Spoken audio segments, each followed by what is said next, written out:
पितरों से पावन करके वे नीलकंठ वर्णी के रूप में निकल पड़े अपने मौलिक दर्शन से विश्व के असंख्य जीवों का कल्याण करने हेतु एक कल्याण यात्रा पर। अयोध्या से नैमिषारण्य, हरिद्वार, श्रीपुर, केदारनाथ, बद्रीनाथ, बद्रीवन आदि से होते हुए वे तिब्बत में मानसरोवर पधारे। वहां से गंगोत्री, वंशीपुर आदि से आगे नेपाल में काली गंडकी नदी के किनारे आरोहण करते हुए मुक्तिनाथ जाकर उन्होंने तपश्चर्या की। मुक्तिनाथ से बुटोल नगर आदि स्थानों से होते हुए गोपाल योगी को आत्यंतिक मुक्ति का मार्ग दिखाकर नीलकंठ वर्णी वहां से पूर्व दिशा में आगे बढ़ चले पोखरा की ओर।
नेपाल प्रदेश की वादियों और पहाड़ियों को पार करते हुए नीलकंठ वर्णी आ पहुँचे पोखरा सरोवर पर। नरतनु है नैया केवट हरि नाम, संतन संग प्रभु भजो मिले परम धाम। नरतनु है नैया केवट हरि नाम, संतन संग प्रभु भजो मिले परम धाम। पोखरा की सेती गंगा नदी में स्नान कर उसे पावन करके नीलकंठ वर्णी आगे बढ़ चले। मध्य में सूर्य रहता है और उस सूर्य के चारों ओर अलग अलग ग्रह परिभ्रमण करते रहते हैं।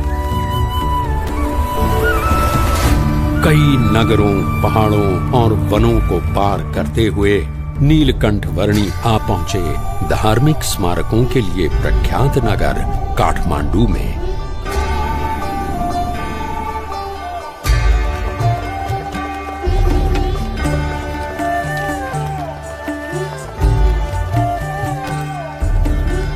काठमांडू में नीलकंठ वर्णी ने पशुपतिनाथ मंदिर के दर्शन किए और वे बागमती नदी के घाट पर भी पधारे।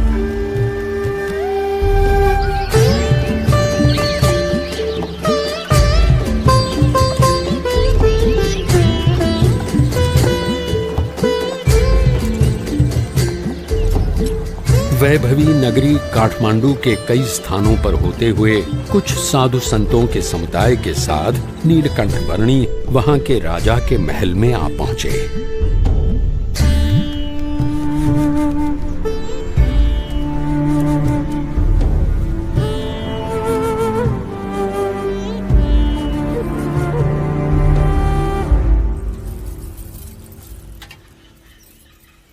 यहाँ उपस्थित सभी लोग ध्यान से सुनिए। हमारे राजा जी को कुछ असाध्य रोग हुआ है जिससे उनके पेट का दर्द मिट ही नहीं रहा है। यदि किसी को भी इस रोग और उसके निवारण की जानकारी हो तो वो बताएं और हमारे राजा जी का इलाज करें और उचित इनाम भी पाएं। बटुकवर्णी जी, आपके पास भी इस रोग का कोई इलाज हो तो अवश्य बताना। मेरे पास तो जन्म मरण के रोग का इलाज है।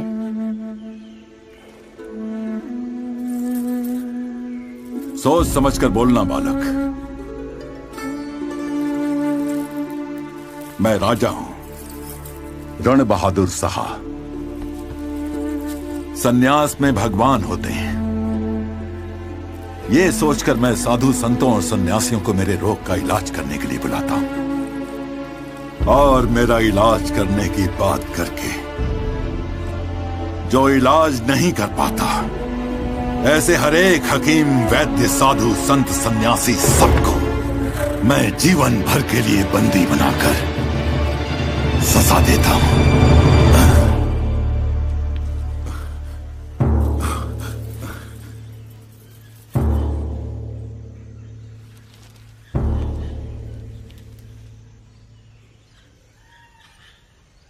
वही तो आप भूल कर बैठते हैं राजन। अपने कर्मों की सजा दूसरों को देकर इस जन्म में या पिछले जन्मों में आपने स्वयं जो बुरे कर्म किए हैं, उनके फलस्वरूप आपको ये रोग मिला हुआ है। ऐसी बातें मेरे मुंह पे कर रहे हो, तुम्हें डर नहीं लगता? सत्य बात को सुचारू रूप से कहने में डर कैसा राजन? अभी भी आप निर्दोष लोगों को दंड देकर अधिक बुरे कर्मों का संचय ही कर रहे हैं, जिनके फल भी आपको भुगतने पड़ेंगे।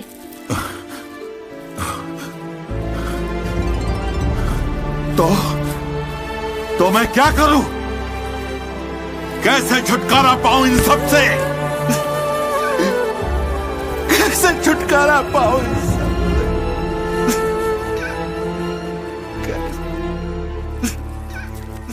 जो भी दुख आए उसे अपना प्रारब्ध और अपने कर्मों का फल समझकर और परमात्मा की इच्छा समझकर अपना लो। अपनी भूलों का पश्चाताप करके और परमात्मा को प्रार्थना करके प्रायश्चित करने से दुख का निवारण हो सकता है। परमात्मा को तो मैं नहीं जानता, पर मैं आपसे प्रार्थना करता हूं कि आप मुझे इन दुखों से उबारिए। आप जो कहेंगे वो मैं करूंगा।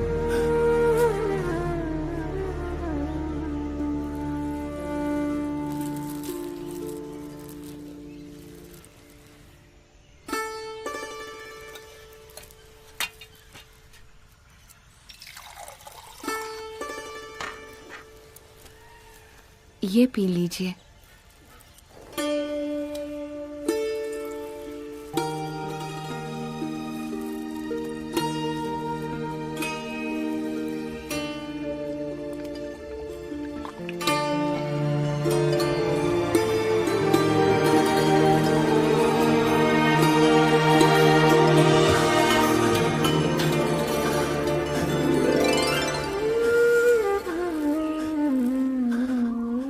ऐसी राहत की अनुभूति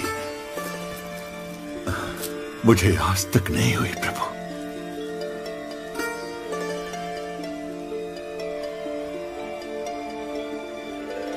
बताइए, मैं आपके लिए क्या कर सकता हूं? मुझे कुछ नहीं चाहिए, बस जिन निर्दोष लोगों को आपने बंदी बनाकर रखा हुआ है, उन सबको छोड़ दीजिए। जैसा आप कहें प्रभु।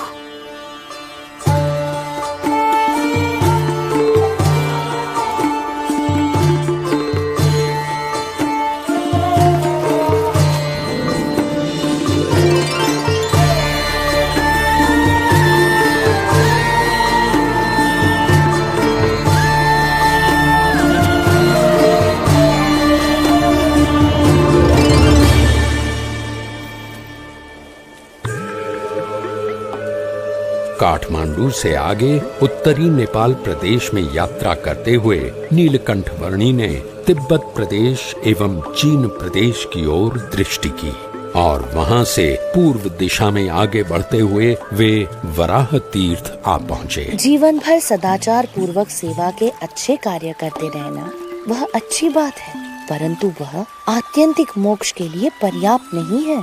मोक्ष के लिए तो सच्चे ब्रह्म स्वरूप गुरु से सनातन मूल्यों का ज्ञान पाकर उसे अपनाना होगा। ओम गंगे च यमुने चैव गोदावरी सरस्वती नर्मदे सिन्धु कावेरी जलेऽस्मिन् सन्निधिं कुरु।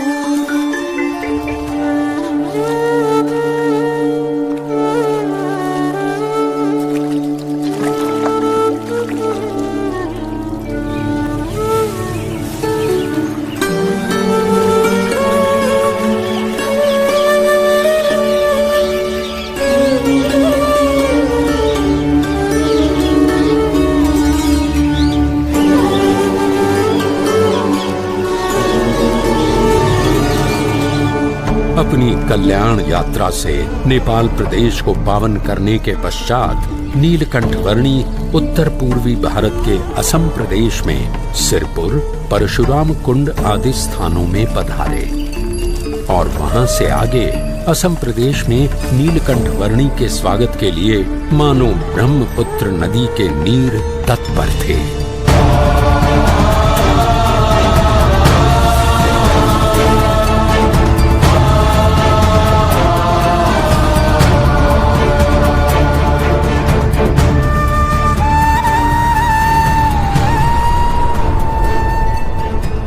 ब्रह्मपुत्र नदी को पार करके नीलकंठ वर्णी आ पहुंचे असम के कामाक्षी तीर्थ में। इस दुर्लभ मनुष्य जन्म का ध्येय है परम सत्य की प्राप्ति। व्यसन, वहम, मलिन मंत्र तंत्र आदि से किसी सत्य को प्राप्त कर लेने जैसा जो अनुभव होता है वो परम सत्य नहीं परंतु केवल भ्रम है। परम सत्य तो केवल एक ही है जो जन्म मरण के चक्कर से मुक्त करके आत्यंतिक मोक्ष प्राप्त करवाता है।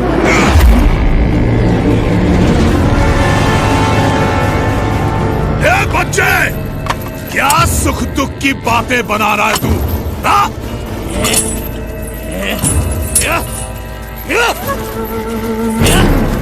अरे यहाँ मेरे साम्राज्य में सबके लिए केवल एक ही वस्तु प्राप्त है और वो है सुख, सुख और सुख।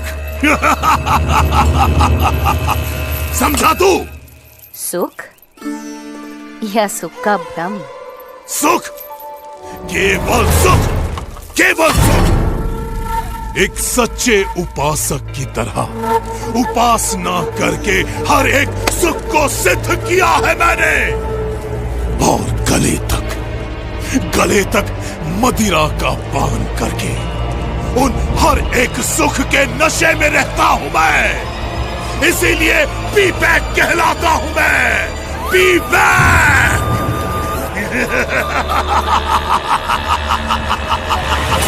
P back.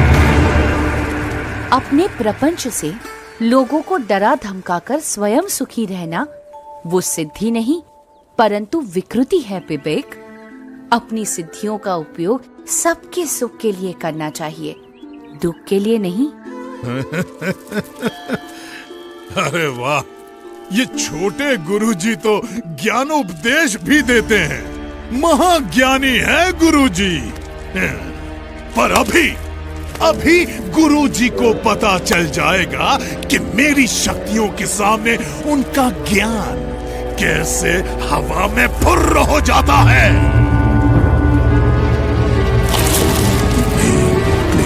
फट। ओम ह्रीं क्लीं फट। ओम ह्रीं क्लीं फट। ये देख मेरी शक्ति छोकरे, ये देख।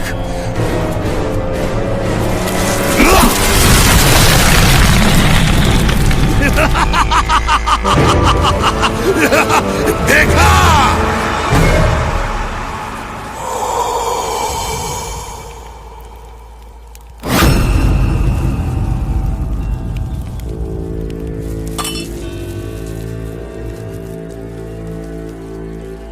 घबराइए मत, परमात्मा की दिव्य शक्ति पर भरोसा रखिए, उनका दृढ़ आश्रय रखिए, तो इसकी मलिन विद्या की शक्ति अपने आप असमर्थ हो जाएगी, आपको कुछ भी नहीं कर पाएगी। ए छोकरे, मेरे शिष्यों को मेरे ही विरुद्ध भड़का रहा है तू? भड़का नहीं रहा हूं, पर जगा रहा हूं, क्योंकि इस बेचारे वृक्ष की तरह ये सब भी निर्दोष हैं। अरे, तू उनकी छोड़ और अपनी सोच। तुम भी तो अपनी सोचो पिबेक। दूसरों के विनाश से स्वयं का विकास करने पर तुले हो तुम। ऐसे भोले भाले लोगों को मूर्ख बनाते हुए तुम इतने अंध हो गए हो कि स्वयं को भी मूर्ख बनता हुआ देख नहीं पा रहे हो। जरा सोचो पिबेक, तुम सब मोह माया का त्याग कर निकल पड़े थे, वो किस लिए? और अब कैसे स्वयं ही मोह माया में अंध हो चुके हो? कुछ तो अंतर्दृष्टि करो पिबेक।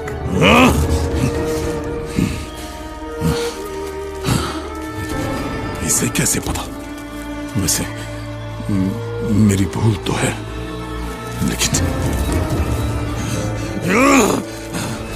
नहीं, ये बकवास कर रहा है।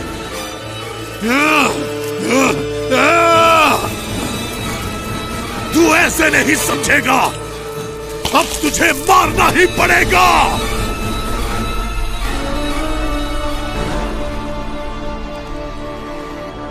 परमात्मा की काल शक्ति के सिवा कोई किसी को मार नहीं सकता। अरे, तुझे मारने के लिए तो मेरी शक्ति ही काफी है।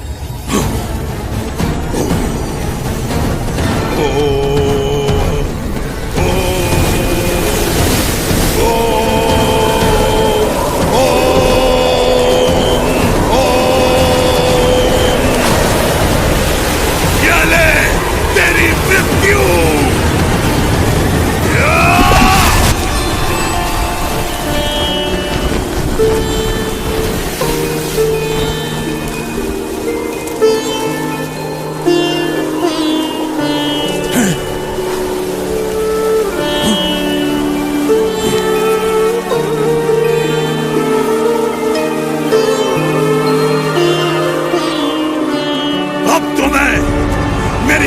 शक्तियों का आह्वान करूंगा और तुझे मार के ही दम लूंगा।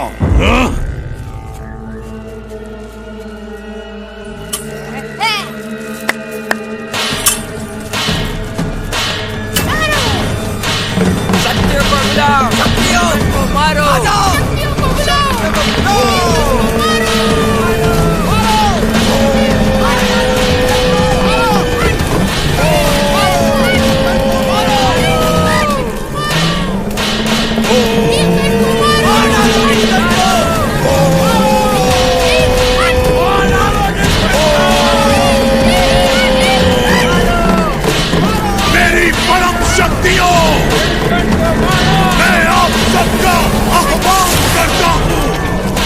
लड़के को खत्म कर दो, मार डालो इसे।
कैसे संभव है?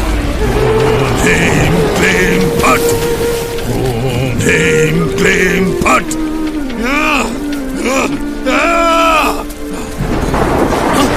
ये कैसे संभव है? ये क्या हो रहा है? मेरी शक्तियां काम क्यों नहीं कर रही हैं? अरे अगर यहां से नहीं हो रहा है तो वहां से मारो। अपनी सारी शक्ति लगा दो पर इसे खत्म कर दो। ये कैसे संभव है? मेरी शक्ति एक छोकरे के सामने हाथ जोड़कर बैठ गई है। नहीं, बस अब खाओ, बस अब खाओ। पता नहीं क्यों, पर आज तो तू बच गया, पर कल मैं मेरी सभी शक्तियों को जागृत करके आऊंगा और तेरा नाश करके ही दम लूंगा। तुझे नहीं छोड़ूंगा मैं छोकरे। कल तक का इंतजार और तेरा सर्वनाश,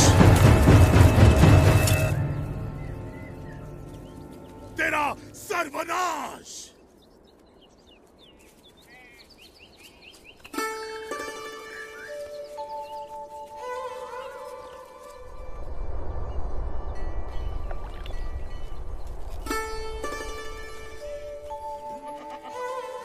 धर्म का आचरण छोड़कर अधर्म का आचरण करने के लिए बहाने तो 1000 मिल जाते हैं, पर यदि दृढ़ता से धर्म के मार्ग पर चलते रहेंगे तो माइक आकर्षणों पर गिरने से बच जाएंगे, अधर्म से बच जाएंगे। वरना तो मार्ग भी गलत और ध्येय भी गलत, और साधना ही गलत होगी तो साध्य कैसे योग्य मिलेगा? नीलकंठ वर्णी, नीलकंठ वर्णी, नीलकंठ वर्णी, नीलकंठ वर्णी, क्षमा कर दीजिए मुझे, मैंने बहुत बड़ी भूल की है। अरे पीबेक, गुरुदेव, मुझे क्षमा कर दीजिए गुरुदेव, और मुझे अपना शिष्य स्वीकार कर लीजिए। कल रात को मैंने मेरे सभी आराध्यों का फिर से आह्वान किया और उनसे कहा कि वे आपका नाश कर दें, तो उन्होंने तो मुझे ही बहुत मारा, पटक पटक कर धो दिया मुझे, और उन्होंने कहा कि आप तो सबके स्वामी, सर्वोपरि परमात्मा है। मुझे क्षमा कर दीजिए प्रभु, मुझे क्षमा कर दीजिए। सच्चे गुरु के बिना कोई भी साधक इधर उधर भटक ही जाता है। मैं भी भटक गया था। कोई बात नहीं विवेक, मार्ग से भटक जाने का अर्थ हमेशा ध्येय से भटक जाना ही नहीं होता। तुम्हारे पूर्व जन्मों की भूलों को तुम अज्ञान के कारण भूल गए हो, वैसे ही इस जन्म की भूलों को ज्ञान से भुला दो और अभी से एक अच्छे जीवन की शुरुआत कर दो। जी गुरुदेव, गुरुदेव, मैंने बहुत भूल की है। अब आप ही मेरा मार्गदर्शन कीजिए।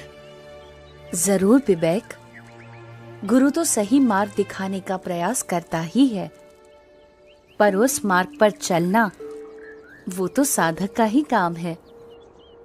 बस अब तुम एक सच्चे साधक को शोभा दे वैसा जीवन जियो। शुद्ध धर्म, शुद्ध आचरण, शुद्ध भक्ति भाव, यथार्थ ज्ञान आदि को अपनाकर परमात्मा की ओर कदम बढ़ाते चलो, तो वो भी तुम्हारी ओर आते चलेंगे। तुम्हारे पुराने संसार की रचना तुम ही ने की थी और तुम्हारे नए संसार की रचना भी तुम ही करो।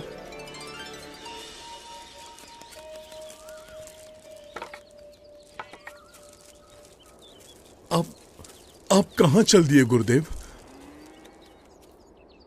अब मुझे आपसे दूर नहीं होना है। जहां प्रेम है वहां दूरी कैसी? और भौतिक दूरी बढ़ने से हृदय की निकटता मिट थोड़ी ना जाएगी। विवेक, गुरु की आज्ञा में रहना वो उनके साथ रहने के समान ही है। जी गुरुदेव, अब मेरा शेष जीवन आपकी आज्ञा के अनुसार ही बीतेगा। तो मैं सदैव तुम्हारे साथ रहूंगा। प्रणाम गुरुदेव।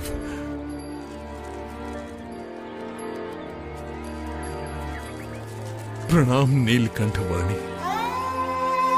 सच्चे गुरु की सच्ची संगति और उस संगति से आत्यंतिक मोक्ष की प्राप्ति, साक्षात परमात्मा की प्राप्ति। परम कल्याण के इस परम संदेश को फैलाने के लिए अपने अगले पड़ावों की ओर नीलकंठ वर्णी आगे बढ़ चले, असम के घने वनों से होते हुए।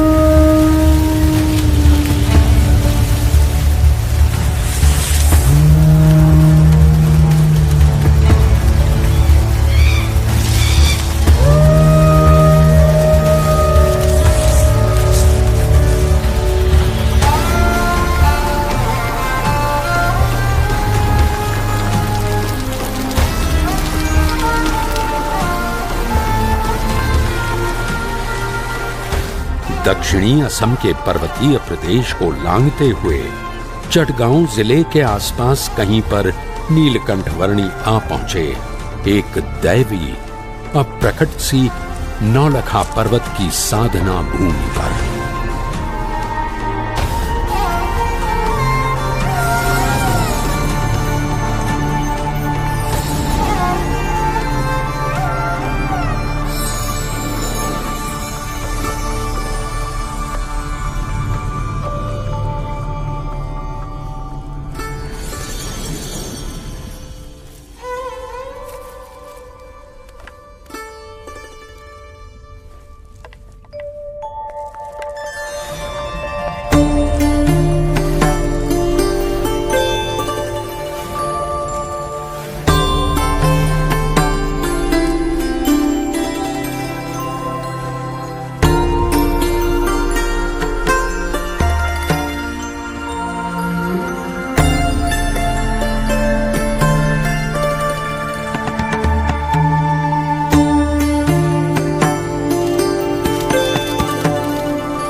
इस दिव्य और अप्रकट पर्वत भूमि पर 9 लाख योगी युगों से योग साधना करके अनेक सिद्धियों को प्राप्त कर रहे हैं, जिससे अंततः वे आपकी महिमा को समझ सकें और मोक्ष प्राप्त कर सकें।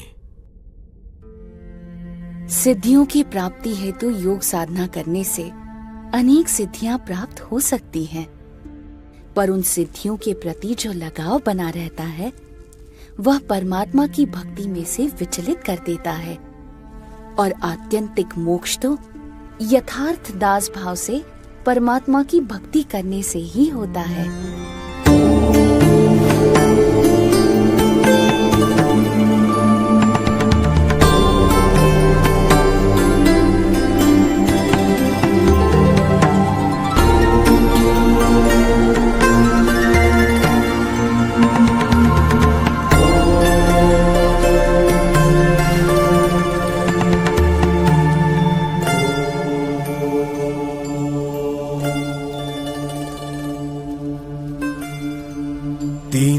के आपके प्रत्यक्ष योग से हमारा अज्ञान नाश हो रहा है। हम अपने प्राणों को षट चक्रों में प्रसारित करके किसी भी सिद्धि को प्राप्त कर लें, उससे भी अधिक यह है कि हम हर प्रकार से आप जो परमात्मा हैं उनमें जुड़ जाएं। कृपा करके हमें आपकी भक्ति का अधिकार दें और आपके स्वरूप में जोड़ दें। आप सभी का आत्यंतिक मोक्ष के मार्ग पर प्रयाण हो।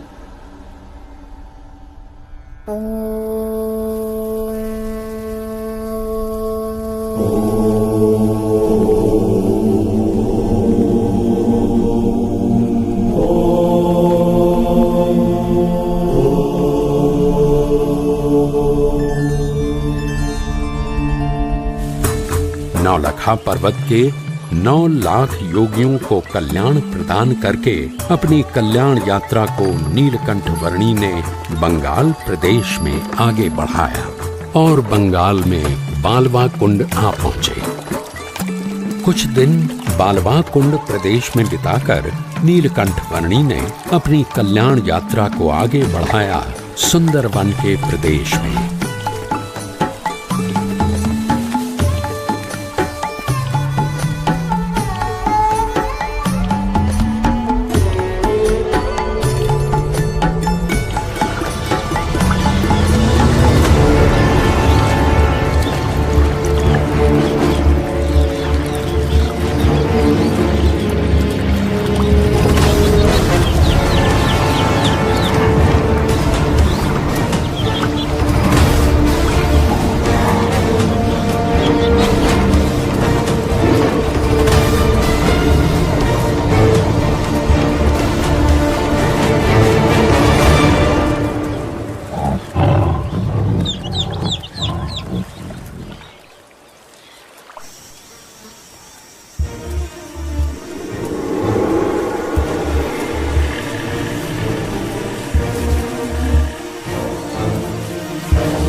बंग देश को पार कर नीलकंठ वर्णी गौड़ देश में श्री चैतन्य महाप्रभु की जन्मभूमि नवद्वीप में आ पहुंचे।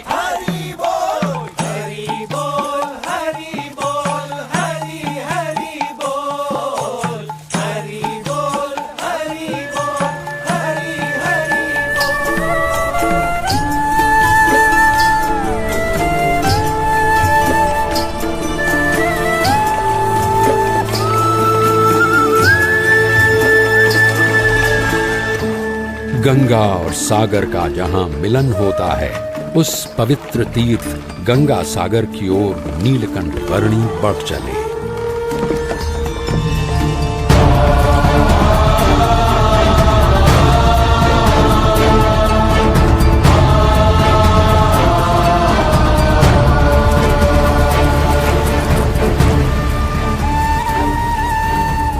नीलकंठ वर्णी सागर द्वीप में स्थित सुंदरवन में कपिल मुनि के आश्रम में आए।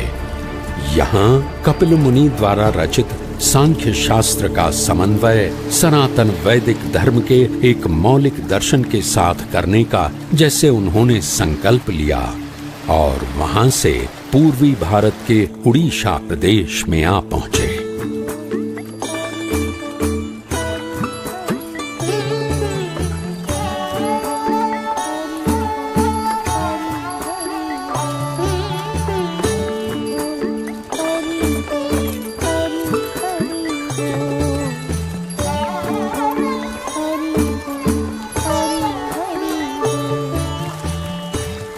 इस उड़ीसा प्रदेश के एक छोटे से गांव में मानो कोई नीलकंठ वर्णी की प्रतीक्षा में था।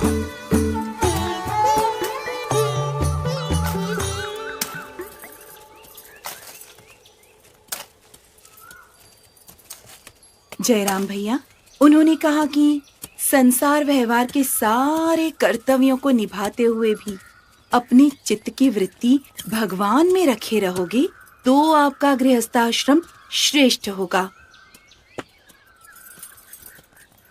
यानी कि परिवार के सभी लोगों के साथ प्रेम भाव से रहो, अपनी हर कौटुंबिक और सामाजिक जिम्मेवारी को निष्ठा पूर्वक निभाओ, परंतु उन सब की मोह माया में लिप्त ना रहते हुए केवल भगवान में ही आसक्ति रखो। ये सब बातें तुम्हें किसने सिखाई? बाल योगी नीलकंठ वर्णी ने पिताजी। वे सन्यासी बाबा के मंदिर में ऐसा उपदेश दे रहे थे। तो तुम दोनों उन्हें हमारे यहाँ लेकर क्यों नहीं आई? पर माँ, उन्होंने तो आँख उठाकर हमारी ओर देखा तक नहीं। तो हम उन्हें कैसे बुला लाते? क्या ऐसे पवित्र बाल ब्रह्मचारी हैं वो? चल जयराम, उन्हें हमारे घर पर ले आते हैं। चल चल।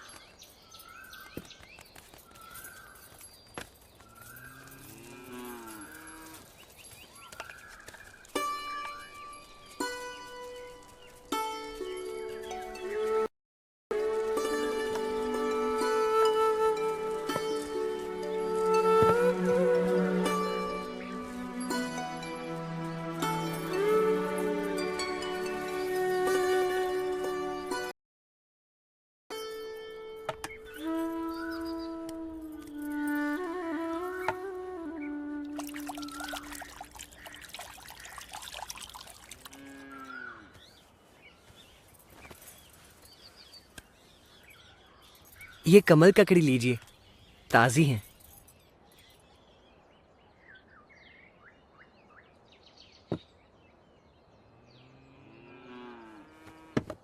ये जयराम और मैं कृष्ण तंबोली, हम दोनों रोज ताजी कमल ककड़ी लाते हैं।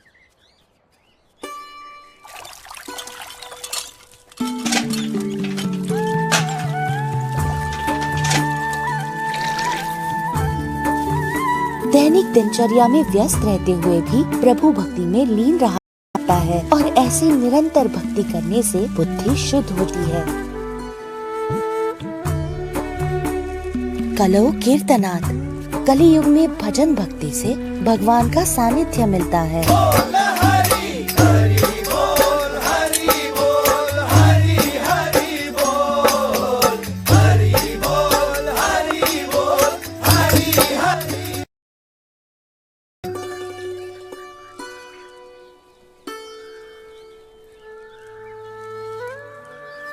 रोज इतनी ताजी कमल ककड़ी कहाँ से लाते हो?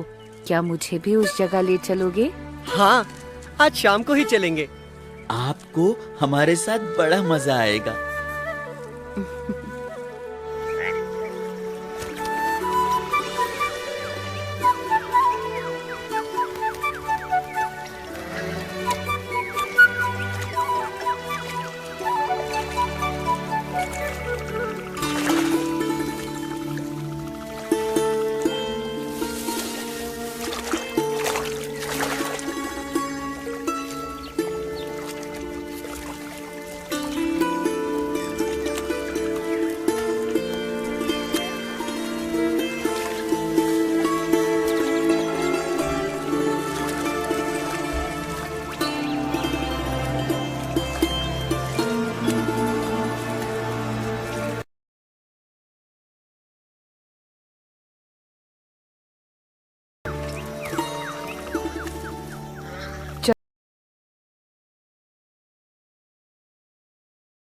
हैं